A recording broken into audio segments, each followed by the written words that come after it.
Father, and of the Son, and of the Holy Spirit. Amen. Hail Mary, full of grace, the Lord is with thee. Blessed art thou among women, and blessed is the fruit of thy womb, Jesus. Holy Mary, Mother of God and our Mother, pray for us sinners, now and at the hour of our death. Amen. In the name of the Father, the Son, and the Holy Spirit. Amen. How's it going, everybody? Good to see you back. Fireside with Fathers, with Father Jeff. We haven't had Father Jeff on since before Christmas, and you sent me an email the other day, Father, when I was asking if you could come on, and you were saying a lot's actually happened since the last time we had a Fireside, which tends to happen. In my opinion, I can kind of think that not much has happened. I would be more, I don't know, just on a different level, I think, than yourself. I think you have a radar and a knowledge of certain things that maybe, I don't know, not everybody would pick up on. So it's actually, today you were saying before, it's the 10-year anniversary, is it, of Pope Francis's election. I think we both coincided actually in Rome. What do you remember about that? You were in the square as well, weren't you? I When he was elected. We were all coming home. So we lived about 45 minutes away from St. Peter's Square. And this, from what I understand, this is typical going back to time immemorial. When the white smoke goes up, everybody stops what they're doing and you run to St. Peter's Square, right? That's the typical. So that's exactly what we did. We were all coming home from some event, which I don't remember. And it was right around 5 o'clock. We're getting home and the white smoke goes up and everybody turns around and starts going, basically getting on the Trenino, because it was a 25-minute Trenino ride into the Piazza del Popolo. And then from Piazza del Popolo, we just decided it's probably going to be faster to walk than to take the subway. So we all kind of walked at 4 times as fast as we could walk to St. Peter's Square. And then we waited there for, apparently one of the reasons that they had that Pope Francis was delayed in coming out initially to the window is that they were trying to tell Pope Emeritus Benedict who was elected. And they had to call him by a landline because he didn't have a cell phone. And in his house, the landline was in a separate room than the kitchen. And Pope Emeritus Benedict was apparently watching the election in the kitchen with the staff and everybody else. And so it took them time to kind of run around the house, whoever was answering the phone, wherever he was. It took him time to run around the house and to finally figure out that Benedict was in the kitchen, looking at the television screen, waiting to see who was going to come out as the Pope. And then he talked with Francis, and then Francis went out. So Okay. That's a behind the scenes, I guess. That is a behind the scenes. I had no idea. But You I were was in the I was in the square. I was standing next to an NBC reporter, and then I was next to the same reporter at the first audience of Pope Francis. And one of the things that was very interesting being in Rome those days was the contrast between how the media treated Pope Benedict from when I arrived in Rome in September of 2012 until his demission in February of 2013. So the media was just, I mean, in fact, they asked us when I first got to Rome, they asked us if some of us would be willing to go and say something in public in defense of Pope Benedict, right? Because he was just being so maligned by the media in those final days of his pontificate. And of course, it was 180 degrees the opposite with Pope Francis in those opening days. This fellow I was standing next to at the election, and then I was sitting next to him at the first audience of Pope Francis. And I just happened to be just right around that time also of the first audience. I was with a bunch of students from Columbia Journalism School. And they just had nothing but praise for Pope Francis. And this NBC guy, he wanted me to go. I didn't go on for the interview, but he was asking me to be interviewed to speak about Pope Francis.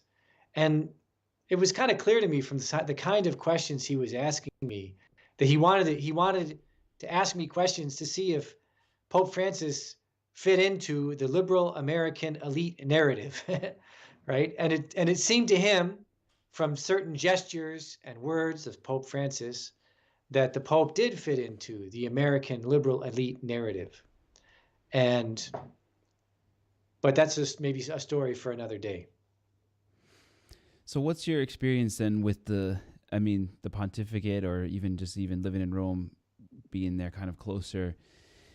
And what would you say stands out or surprises you or calls your attention? Well, I mean, what stands out to me more than anything would be, so today in some of his comments on the 10th anniversary, one of the regrets of Pope Francis is that he may be the Pope during a time which leads to another Cold War or another World War. And he finds that to be probably the greatest tragedy of his papacy. Wow. And for me, that's significant because when Pope, if you go back to when Pope Benedict was elected, I happened to have a conversation with Cardinal George after the election of Pope Benedict. And Cardinal George said that, well, one of the reasons that they elected Pope Benedict, and one of the reasons he chose the name Pope Benedict, is that, well, the previous Pope, Benedict XV, he was the Pope when the First World War started. And that was the great tragedy of his pontificate. And Cardinal George said that one way you can look at the 20th century is you can look at it as a play within a play, right? The larger play was this play of the Catholic Church trying to deal with, in the Western world, deal with the secularizing powers of the Western world. In the Universal Church, trying to help the developing nations to develop, to emerge, especially the ones in Africa, in which there had been many conversions in the 19th century, or Asia, right?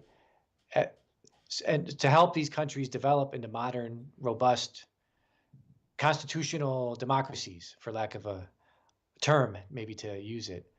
And so you could say that Benedict XV, his papacy, was a failure. And we could go into the causes for why that failed. But I think one big failure, if you look at the diplomacy of Benedict XV, is that in many nations, in the West especially, including the United States, France, and whatnot, the leadership, the Catholic leadership of those nations, they either didn't work with Pope Benedict XV, or they worked against him in trying to establish peace. I mean, they're not the biggest variable, but in our little corner of the world of the Catholic Church, you see this happening. Why? Because they so badly wanted to be in league with the secular governments that were in those countries. So as war heated up, they tended to be more attentive to what the secular government was saying than they were to what the Pope was saying or what the Pope wanted, as far as diplomacy goes. So Benedict took the name Benedict in part because, well, the play within the 20th century was fascism, the conflict between fascism, communism, the materialist capitalist West, right? Which, again, according to Catholic social teaching of the late 19th century, if Western countries didn't deal with their own materialist problems, many of these papal encyclicals of the late 19th century were warning something much worse was going to happen if you don't deal with your problems that your system is causing. So obviously in the middle of the 20th century, after the Second World War, we had the Cold War, which was further part of that play within the play. And by the late 80s, the Cold War is over. And so one of the reasons that Benedict was elected is that the cardinals had a sense that, well, you have this new international situation. There's no longer a Cold War. Now we have to deal with these materialist, secularist societies in the West. And we also have to learn how to deal with the Asia, Russia, Africa, the new conditions in all of those places. And obviously, in many of those places, the Catholic Church is a minority, or Catholics are a minority. So, nonetheless, Cardinal George told me that, well, Benedict was probably elected because, well, you still have this intellectual influence coming out of Western Europe, especially Germany. And maybe someone like Benedict could deal with some of the erroneous intellectual approaches that were coming out of places like Germany, especially the German Bishops' Conference in 2008 or so, 2005, 2006. So when Pope Francis is elected, obviously there was a strong faction within the Vatican that worked with, I think, Western security services in order to undermine and the papacy of Benedict XVI, and also to encourage him to leave office.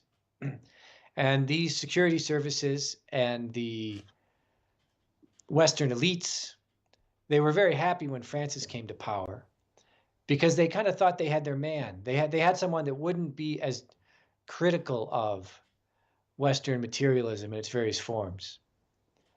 I think that was their hope, right? Or some of the effects of Western materialism on culture. But it's interesting, right, that for me, one of the most memorable moments of my time in Rome during the papacy of Pope Francis, which is still going, was the Syrian crisis.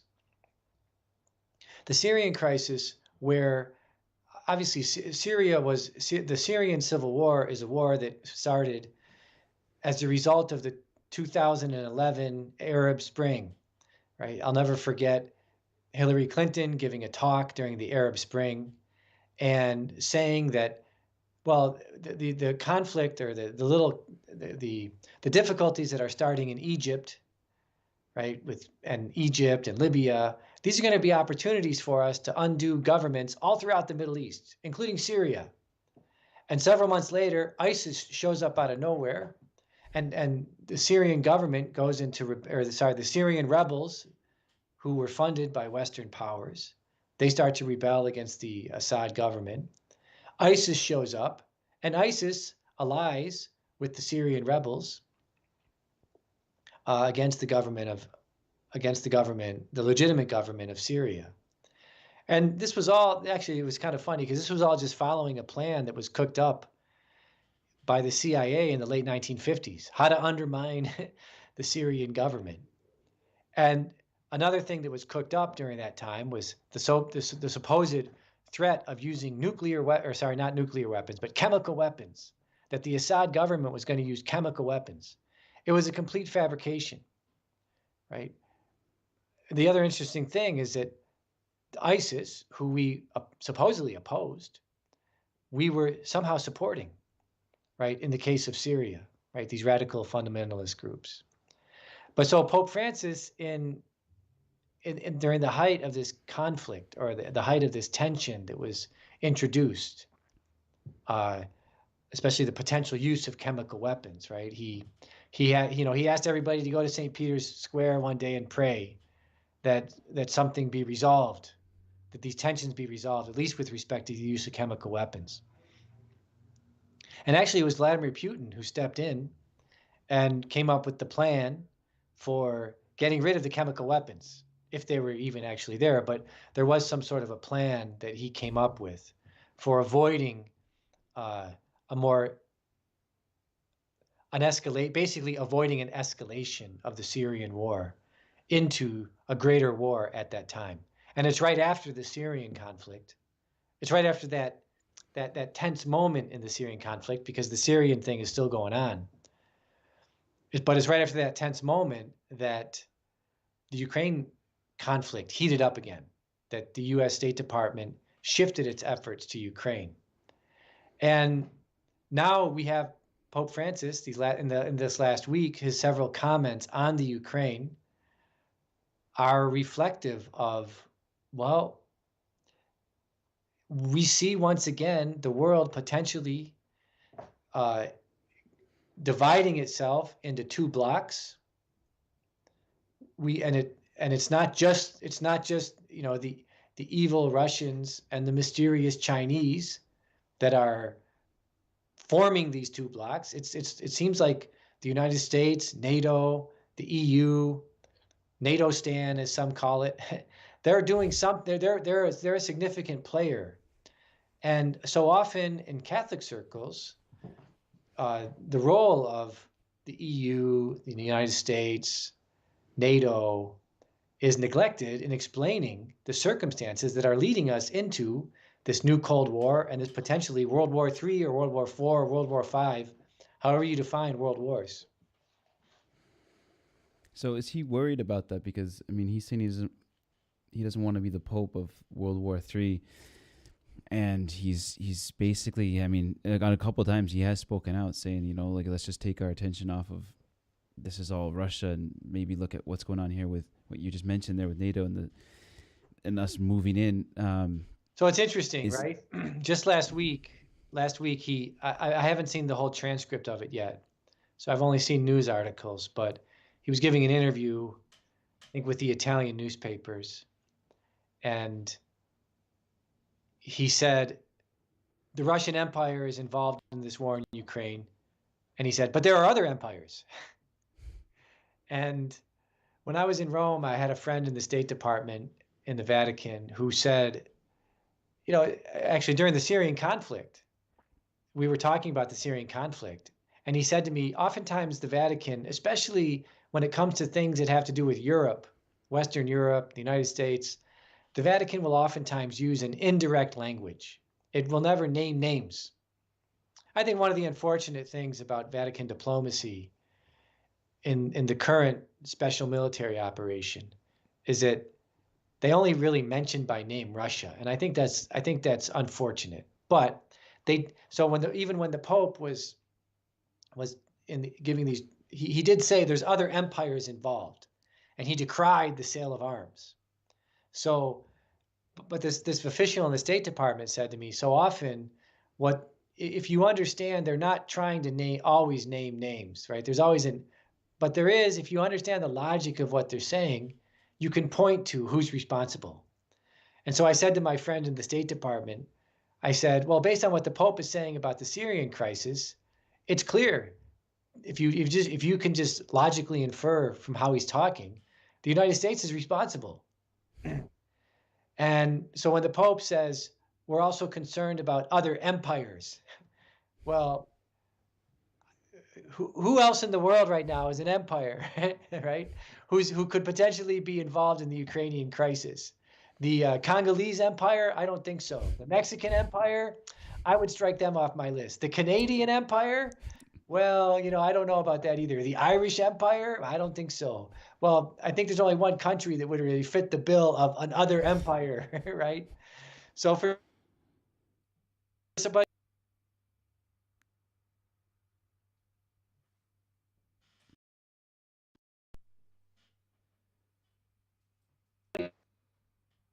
where this has to do with, are you there? Hello? Okay. Yeah, can you hear me? Hello? Am I on? Hello? Can you hear me? I can hear you now. Can you hear me? Okay. Yeah, it was just when we What? were you just Yeah. I think when you mentioned United The States NSA, the the Empire, I NSA think that's right when it cut. The NSA is listening. Yeah. Anyway, but I think there is this, right? There's still this tendency in the church to, and I think it's worth, maybe I'll just say it, right? But there's still this tendency to not want to offend the EU, the World Economic Forum, the Soros-leaning NGOs of this world, the American empire, NATO, right? There's still a kind of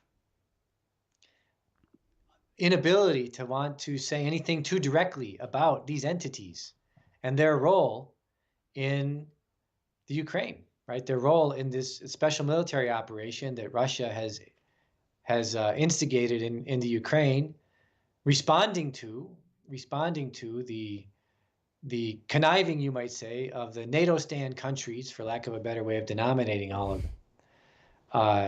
Not just not just going back to 2014, but really going back to 1991. And I think that's what the Pope is saying is part of the tragedy of the Ukrainian conflict, right? That in many of his initial statements and in many of his statements throughout the length of the special military operation, Pope Francis has said things that have been very emotional and very understandable, right? And all wars are a tragedy. All wars are a tragedy because, well, soldiers die and they're sons of their mothers who love them, and they have wives and they have brothers and sisters and they're parts of families. And it's also understandable that there are some always in these places that they want to die for, they're willing to die to defend their country. And it's a tragedy. And it's also a tragedy for, well, even the soldiers of, it's a tragedy for Russian soldiers who die in something like this. It's a tragedy for everybody involved, right? And the Pope has been very clear in his statements along those lines. But you can see, and I think the Pope is getting advice here.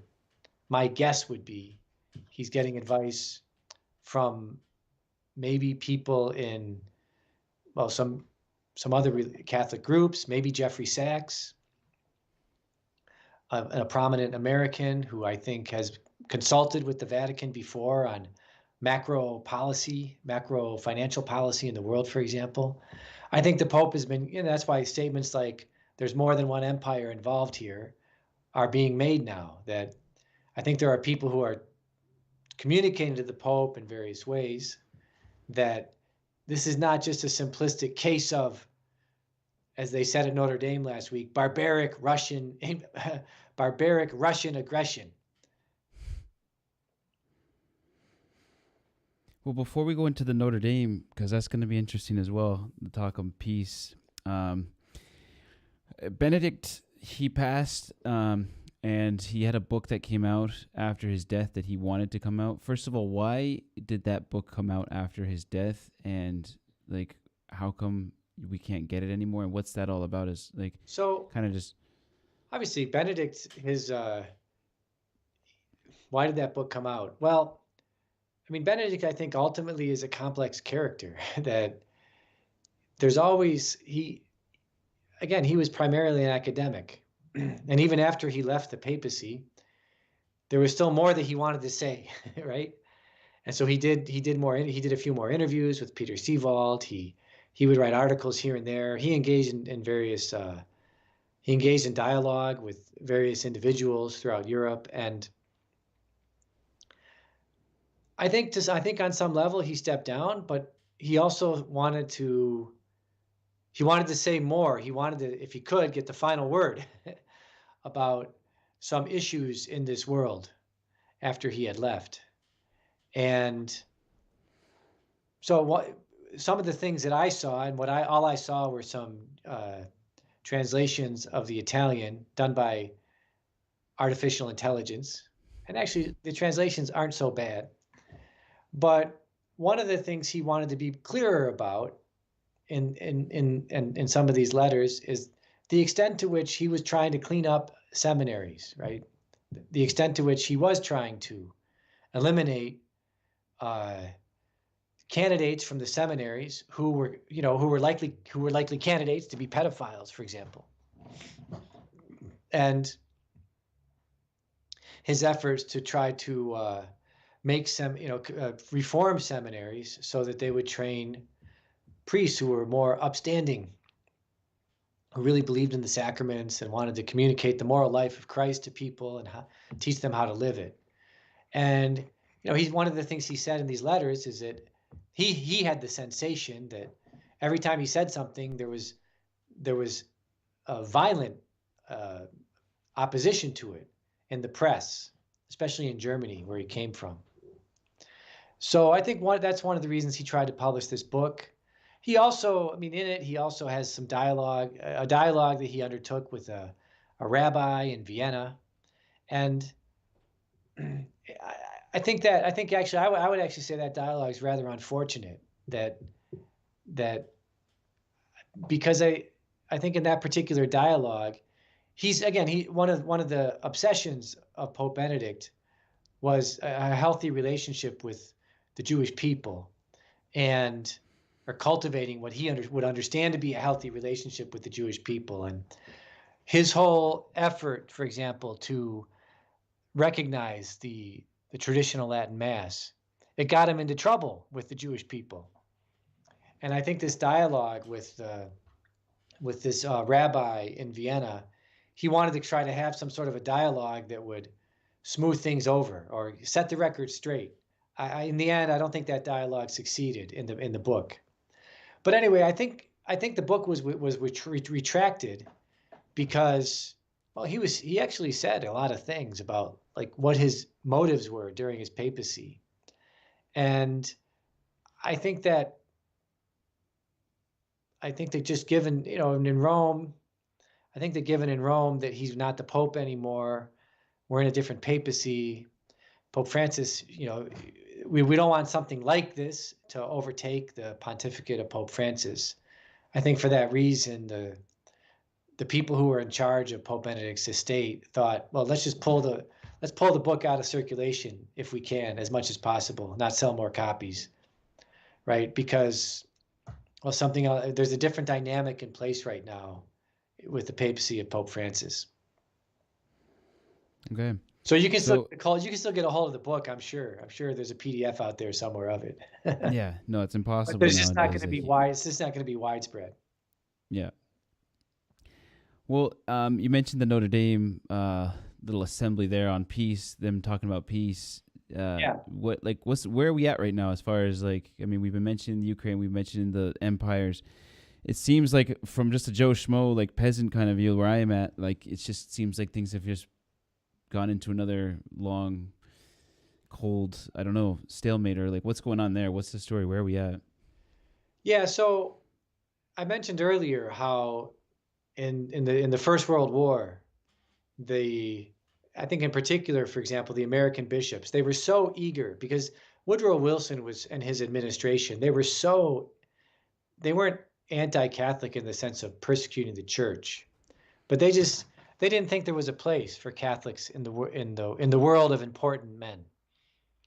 And the American bishops leading up to and during the First World War, they were really interested in how can we somehow get a foot in the door of the White House?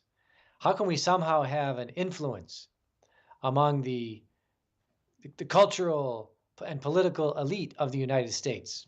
I'm sure some of them with good intentions, right? Hoping that, right, the medicine of the gospel could be applied to these situations, to these circumstances. And at least in the studies that I've seen, Pope Benedict XV, he was actually he was very active diplomatically, trying to prevent the First World War from happening, and then also bringing it to a close, or sooner rather than later. But again, in the case of the United States, at that time, the American bishops, I think the best case that could be made for them is that they were so eager to ingratiate themselves to the administration of Woodrow Wilson that they're almost embarrassed by the efforts of Benedict XV. So they really didn't act on them. And so Notre Dame last week, they had the symposium on war and peace, the Ukraine, nuclear deterrence. And I just read the transcripts from the symposium. I went to YouTube and read the transcripts. And I just thought, well, Notre Dame's just they say, it's one of the more important Catholic universities in this country. And so I just thought, well, probably what they're saying at their symposium, it's going to be representative of, Catholic thought on this conflict. And I have to say, I was extremely disappointed. When I read the transcripts from the symposium, I thought, this is just like the bishops. This is just like the bishops dealing with the Woodrow Wilson administration. And I also think that it's kind of instructive of what I was saying earlier about these reporters that were, so happy when Pope Francis was elected by his rhetoric. And what I mean by this is the following. In the transcript for the symposium, and again, I just quickly read a YouTube transcript, right? But in the transcript for the symposium, the first speaker is praising, he praises Pope Pope Paul VI, his encyclical Pacem et Terris. He speaks so highly of the efforts of the U.S. bishops in 1983 to decry nuclear war.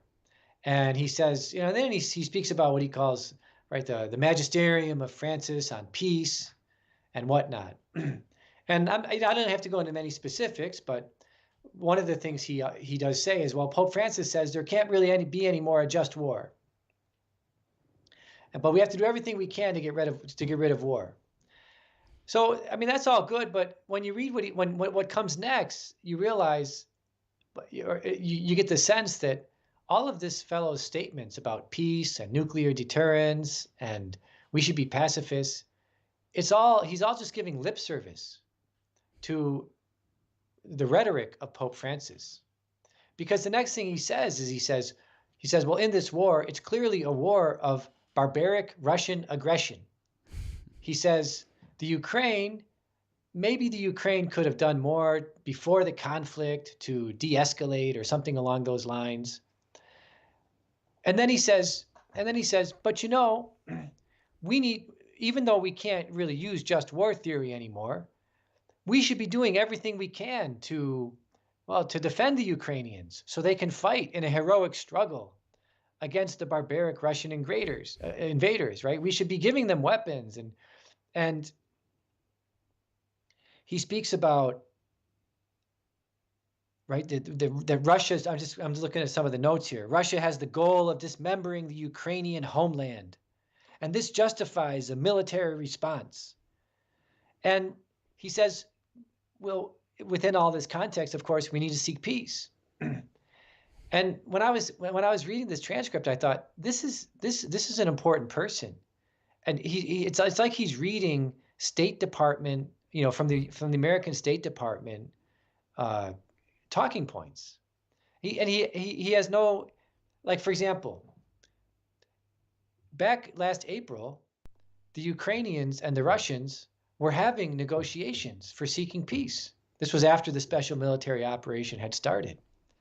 And they basically, they had a working outline for what could become eventually a truce. And right as they were about to announce this, again, the UK government, the American government, they basically stepped in and they said, nope, no peace is possible, right? Sorry, right? And they basically, after that point, they began to fund the Ukraine even more and give them supposedly, wonder weapons that would bring an end to the conflict, or make the Russians suffer a lot in this conflict. Another point, they call it barbaric Russian aggression. I think it's very interesting that the Russians, when they went into the Ukraine, they called it a special military operation. And at the Notre Dame Symposium, they don't even articulate the Russian objectives of the special military operation: to denazify Ukraine, right? To demilitarize it, to prevent the Ukrainians from shelling the Donbass, right? From 2014 until 2022, the Ukrainians were shelling on a regular basis Donetsk, the city in the Donbass. And that still goes on, actually. And people estimate 14,000 civilians have died in this shelling. When Putin directed the army to go in to the Ukraine for the special military operation, he put strictures on them. It was not barbaric at all. I mean, yes, war is a tragedy. I agree, right? Maybe there could have been other ways other than war to do it. That's quite possible. But having put that aside, when he went in, he put strictures on them. For example, not to bomb infrastructure. So it's only recently that the Russians have sent missiles targeting Ukrainian infrastructure, just for example. But in the opening months of the war, they didn't target infrastructure. They didn't do massive bombing campaigns of cities targeting civilians the way that, unfortunately, Western countries have done in the wars that they instigate in places like Iraq or Afghanistan. And and also they didn't even go in with their full army. They went. I think precisely the initial force that Russia introduced in the Ukraine. I think they were trying to maybe scare the Ukrainians into suing for peace of some sort of a settlement. So, and then also in the symposium, they don't mention at all. In fact, they even at one point in the symposium, they praise writings by American authors who use things like human rights, humanitarian aid, civil disobedience as a way of going into countries, trying to instigate color revolutions under the guise of these monikers, right? In order to undermine places like Georgia, the Ukraine in 2005, the Ukraine in 2014, right? All these so-called humanitarian measures of civil disobedience, they were all used as a way of basically trying to have coups or commit coups that would lead the Ukrainian government to be pro-Western, pro-EU, pro-NATO, pro-hostile to Russia, right? They don't mention at this Notre Dame symposium, right, the official public documents by American foreign policy strategists, right, to break Russia up into 100 pieces, into 100 different nations. They don't mention at this Notre Dame symposium, right, the long-term efforts really to prey on the fears of Central and Eastern Europeans, what happened to them during the Cold War, during the Soviet occupation of those countries, during the communist occupation of those countries, but to prey on what was, whatever you want to call it, Soviet expansionism into those countries, to prey on it in order to get those countries to be hostile to what is now Russia, right? Even then, actually, the other thing, even the statements from the Vatican about the Russian Empire expanding, I actually think that's false. I think if you understand the Russians, I don't think they see what they're doing in the Ukraine as, if you were to allow them to speak for themselves, I don't think that they see what they're doing in the Ukraine as the Russian Empire expanding. Right. The other thing that they say at the Notre Dame symposium, like that the Russians are dismembering the Ukrainian homeland. Well, when I think about this whole Ukrainian conflict, I mean, I think of the United States. What would happen in the United States if, in 1991, at the end of the Cold War, Russia and China conspired with 1/4 of the United States, let's say the Southwest, the part of the United States that the US got because of the Mexican-American War, right? What if Russia and China separated that part of the United States from the United States and then started, through propaganda, through the news, through cultural institutions, basically started funding all sorts of institutions and groups in the Southwest of the United States to basically want to become a hostile military force against the United States, right? What would happen? I mean, I think at some point, right? Or I can think of another country. Maybe even connected to that you might be familiar with as well. What if a foreign country were to come in to even a small island and take away 1/4 of it and try to make it a hostile force to the rest of the island to undermine its political, cultural, moral sensibilities? I mean, would that be readily accepted, right, by the rest of the nation? Would they, basically say, I think what you're doing is great, we're just going to let it happen, right? I don't know. I don't know if that would happen, right? But I think so.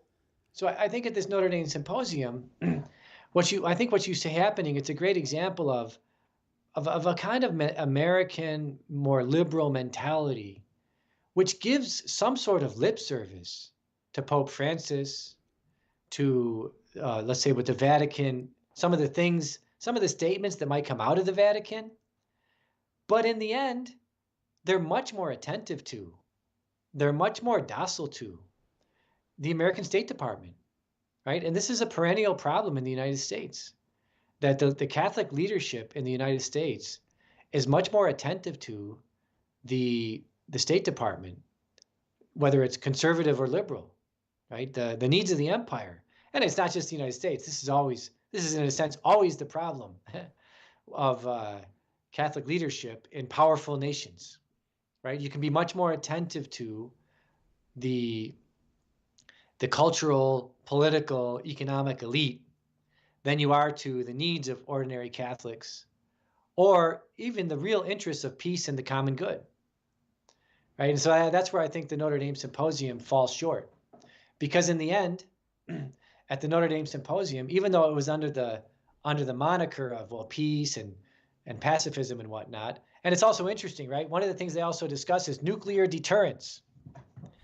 And while they're having this conference on nuclear deterrence, right, they also, at that same time, the United States was flying a B-52, which is a bomber that can carry nuclear weapons, right by St. Petersburg, right by St. Petersburg, Russia. And but at the symposium, there was like this. There's always this implicit thing, and of course, the American State Department has been doing this throughout the conflict between the Ukraine and the Russians. They've been insinuating that, oh, the Russians are going to use nuclear weapons. The Russians are the ones who are going to use nuclear weapons, right? When it's actually the Americans who are the ones that are considering, who are willing to consider. And by the way, I don't think nuclear weapons will be used at all in this conflict. I don't really think that's a danger. So something else is going on here, but it's actually the U.S. that is much more seriously considering using nuclear weapons as offensive weapons than the Russians, right? In this conflict, and so it's just I just found it ironic. I'm not saying that the people at Notre Dame knew that the Americans were flying B-52 bombers, which can use nuclear weapons, right next to St. Petersburg during the conference. I think there's the plane route. There's the plane route, right? And by the way, this has not happened. This didn't happen, not in this way. I don't think. I guess we'd have to ask. I know someone that I could probably ask about this, but I think it's a question. Would B-52s fly routes like this during the Cold War, from 52, from in the 50s, 60s, and 70s? My guess would be that they did not, that they could not, right? Because they couldn't fly over the Baltics probably during that time, right? But certainly this has not happened in the last 30 years. And so this is significant. And I think one of the dangerous, and this is why Pope Francis is probably so concerned about his time, the time that his papacy, is that this is a sign that because of the conflict in the Ukraine, another aspect of the conflict in the Ukraine that's happened in these last 3 or 4 weeks is the Seymour Hersh Nord Stream pipeline article. Yeah, I was going to ask the about response that. that we've seen, and the response that we've seen in the West to it, or the lack of response that we've seen in the West to it. But I think one of the effects of blowing up, so back earlier on in the conflict, right, in a press conference, the president of the United States was asked, like, how gas would no longer be sent to Germany, to Western Europe. And he said, don't worry, right, the pipeline will be decimated. And when the Nord Stream pipeline was blown up, again, I know some people who know some people who know about like what countries have the military capacity to blow up pipelines in the deep sea like this.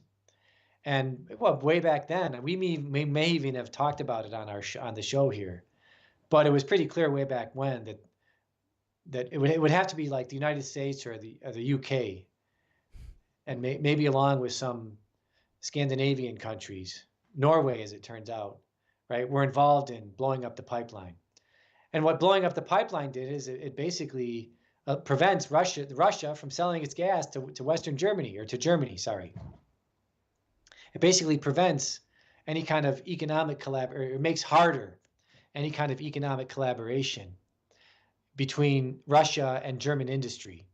German industry needs this gas, right, for all sorts of reasons. at the time that the Nord Stream pipeline was blown up, there were all sorts of propaganda pieces put out there. Russia blew up her own pipeline, things along those lines. And then the dean, one of the deans of American investigative journalism, Seymour Hersh, about 3 or 4 weeks ago now, he published an article. He published it on Substack, which tells you something about how times have changed. Seymour Hersh, by the way, also back in 2013 in the Syrian crisis, he published an article also explaining how there's no way that the Assad government would have had chemical weapons and used them. So Seymour Hersh back in the 60s and 70s published a number of wonderful investigative pieces. Right? He's really one of the most respected investigative journalists that the United States has ever had. Well, he published an article, 3 or 4 weeks ago, basically saying, and he has inside sources, basically saying the U.S. did it. The U.S. blew up the pipeline, right? And then another important, prominent American, Jeffrey Sachs, again, he oftentimes has been consulted by the Vatican on macroeconomic, macro geopolitical policy. Jeffrey Sachs has also been making the rounds on the internet, going to various sources, essentially saying that, that the United States is at fault for, or has a large responsibility for the conflict in the Ukraine, for blowing up the pipeline, right? And that we need a different policy. And then last week, the New York Times published an article basically saying that Ukrainians friendly to the Ukrainian government, they got a yacht and they drove this yacht out into the Baltic Sea and they blew up the pipeline, right? Which of course, actually there's footage out there of Seymour Hersh finding this out, like while he's on a podcast, and he just starts bursting out in laughter, right? There's no way this happened, right? You can't tell me that Gilligan and the captain and the professor, like we see in the picture here, you can't tell me that, they got a yacht and they drove out into the Baltic Sea and they blew up the pipeline, right? That it's just absurd. But what's interesting is that, again, the American media, for the most part, goes along with this. I mean, the New York Times published the article. The New York Times, which 40 years ago, the New York Times was the magazine, or the newspaper publishing the articles of Seymour Hersh. Now the New York Times will not publish Seymour Hersh. Seymour Hersh has to publish his article on Substack. That might also tell you how journalism has changed. But I guess that could open up a whole nother. Sorry. It made me wonder because like I've been on the tiny island for about over 5 years, and I'm kind of a bit out of the pulse on the States, but it's kind of coming to it seems like things are coming to a head, even when it comes to, far right, far left. You were sending some stuff to me a ways back that even like the Daily Wires, like, looks like even big tech's gotten in there and gotten them. So it's almost like, as far as propaganda goes and like voices and like who are people listening to, it seems like it's really getting crazy over there. It's just the propaganda. Well, it's interesting. The most recent polls say now that 80% of Americans do not get their news from the mainstream sources, right? The zeitgeist is changing, and people sense that, well, okay, a change is in the air. And again, at places like the symposium at Notre Dame, they're not reading the wind properly, right? They're not, and there's probably all sorts of reasons for that. Intellectuals can be very insular at times. So can anybody in leadership positions. I think the other thing that's interesting is that, right, you do see. Last week, Robert Kennedy Jr. announced that he might be willing to consider running for president. Now, that's interesting because he's actually if he does run for president, there's going to be like 5 or 6 major issues that he'll probably adopt a very similar policy, similar policy statements as Donald Trump. Kennedy might get a lot of people that voted for Trump to vote for him. Right, even though he's of quite a different party, you might say. But I think what that shows you is that the population at this point is it's not fine. How can we put this politely? Because we're online, right? But it doesn't find leadership to be trustworthy, right? One of the essential aspects of leadership is that to some degree, I remember Putin when at one point when he was speaking about dealing with an American leader, not our current leader, but a previous leader. He said something to the effect of, I understand that, right, that political leaders to some degree, right, we have to shade the truth here and there. We have to, there's always an element of dissimulation that's going on, right? But what I see happening with some Western leaders and American leaders is that they just tell outright lies, right? They tell you one thing and then you cannot trust in the next moment that what they said is true. And I think what we're seeing now in the United States is that some people even are calling the United States the empire of lies. Time and again in international relations, our leadership is just outright lying. And they're saying one thing and doing another. And so this is causing, I think, the people, right? It's interesting. People initially do have a kind of trust. They do trust their leaders, but you can only burn them so long, and then you burn them so long, and they're just not going to find the traditional organs of trustworthy information to be trustworthy anymore. They're going to look elsewhere, right? Why? Because, well, the trust has somehow been broken, right? And I think it's important for we priests to understand that, right? That we have to say what we think is true for the good of the souls of the people, right? We have to try to act on our best understanding of the circumstances. And so, for example, like at the Notre Dame Symposium, right? I think one of the things that the statements that were said there, they show a real lack of the true understanding of the circumstances.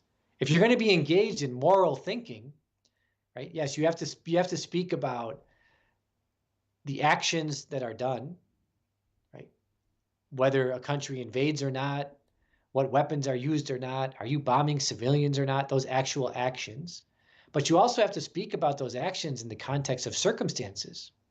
And if you're not accurately describing the circumstances, well, then your moral evaluations are going to be deficient in serious ways. And that's why people like Robert Kennedy are saying, I think I might run for president. Right? And I think if Kennedy were to run, it would be really interesting as far as forming the conscience. How do we form the conscience of voters? Because Kennedy is someone who is against the deep state. He's against big pharma. He's against taking jabs. He's against the way that the finance has manipulated the big finance he's against big tech and their censorship. And actually, it's interesting. I know many Catholics. I have a former student who's involved. He's a medical ethicist. He got fired from his post at medical ethics because he wouldn't take a jab, right? But he's actually involved in some cases with Kennedy right now. And so you have this situation where you have groups of people in Germany right now. The more, let's say, traditional, people would call it right, traditional German nationalist party is potentially going to be in league with some of the more pacifist leftist Germans against further involvement in the Ukrainian conflict, giving silly weapons to Ukraine. Well, that's it. At the end of the day, like, the truth has to prevail, and I mean, people listening as well. Like, this is always enriching, and it's always a good insight. The angles that you have in the background is always like, at least I always get something out of it and learn as well. That could even be something, a Kickstarter for the next talk we have is, Kennedy's approach to taking on these big issues. That would actually be very interesting. He'd get my vote. We have 5 brothers in the community, 5 Americans, and it was only my vote that actually made it the last election at the Florida. All the other ones were just lost. So But anyways, it's just you never know like how to. We'll do it though. We'll keep going. We'll keep voting. But on that, maybe Father Jeff, we can maybe end with a last note there. Maybe you can kind of wrap, and then with your blessing, and hopefully we'll have you on. And as all people listening as well, as your comments or whatever you guys think would be interesting or questions, definitely send them in, and hopefully we'll get that on the next one. So we should do it. We should do a show that's a Q&A. that would be a good one. I actually think we could. I think we could just do a Q&A, which would be people's questions and then my questions as well, because I always have a good load of them. I usually ask before we go on, but that actually would be a good one. If you're fine with it, I'm fine with it. If you're comfortable, I'm good. I think it works great usually. All right, perfect. And we'll sign up for a Q&A maybe for the next one. And so guys, get your questions in there, and hopefully, please God, we'll get that on the next one. So Father Jeff, you want to give us a blessing, and hopefully we'll see you on the next one. All right. May the Lord be in your heart and on your lips. In the name of the Father and of the Son and of the Holy Spirit. Go in peace. And blessed are the peacemakers. Let's never forget that. Blessed are the peacemakers. That's it.